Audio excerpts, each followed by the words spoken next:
product still is good. I mean, like you said, the weather has been a big problem this year in this season. Before we came on, I think we were talking about that. But yeah, I mean, the product's still been good. And this week, I mean, as big as any other tournament, any of the non-major tournaments that you're going to have for the PGA is Arnold Palmer.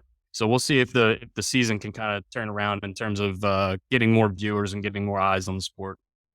Um, all right. Do you have any stories from Arnold Palmer from Bay Hill? Have you been there before? You said you're gonna be there this week.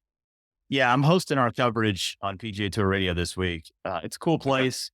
I don't actually work this one very often because I typically have a basketball conflict this time of year with it being conference tournament season, but kind of squeezed Yeah. it in Hmm. this coming weekend for us. I've spent a lot of time there. There was a couple of years where I was doing some work for Golf Channel and they would put you up at Bay Hill.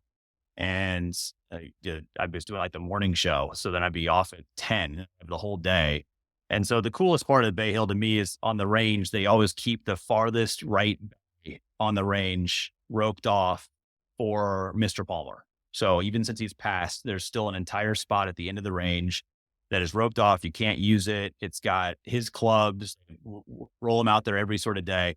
And so when I had my sticks down there, and I was there a lot of times in the summer, so you're not allowed to play because it's just ridiculously awful hot. So I just go hit balls for a little bit and putt and chip. And I would always go and I'd warm up in the bay next to that one. It was like the closest you could get to sort of greatness. I never got Yeah. to interview him. I was in his presence, but it's with a group of people. Unlike I've gotten to interview Jack Nicklaus a couple times and be with him a little bit more often, but I never really got to spend time at all around or listen or shake the hand of Arnold Palmer. So it was always the closest that I got to him. So, no, I mean, it's obviously related to this tournament. This is a really interesting golf course. I don't think it's the best golf course we play in Florida. I think being associated with Arnie has really carried its brand forward a lot. I think TPC Sawgrass is awesome. The course in Tampa at Innisbrook is fantastic.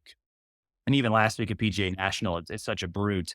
So this week, it should be good, but it always brings out a good field because of his legacy. And now we're in this sort of signature event run. And I thought it's only going to be a 69-man field. So somehow we're losing bodies from a signature event standpoint, which is, I think, something that will be interesting to see if they adapt or adjust that moving forward into 2025. But I expect this week, the weather looks, knock on wood, halfway decent.